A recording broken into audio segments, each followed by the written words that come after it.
एक गाँव रमेश नामक जड़े निस्वार्थ और दयालु मनीष रोहुथिले।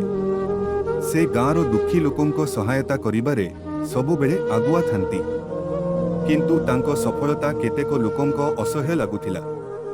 एही कारणरू अन्य किछि लोक तांको उपरे मिथ्या अभियोग लगाइबा उद्यम कले। एक दिन गाँवर मंदिररू महाप्रसाद चोरी होईगला।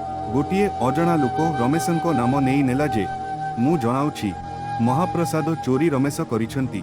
एहा सुनी गाँवासी रमेशंको उपरे रागिगले एवं तांकु पुलिस पाखकु नेई गले।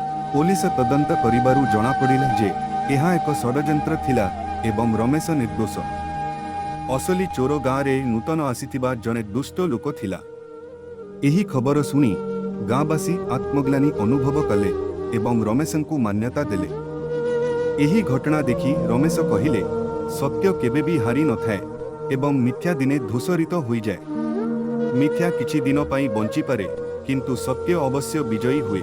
एही कहानी केमिति लागिला कमेंट रे जनांतु आउ चैनल को सब्सक्राइब करंतु। जय जगन्नाथ।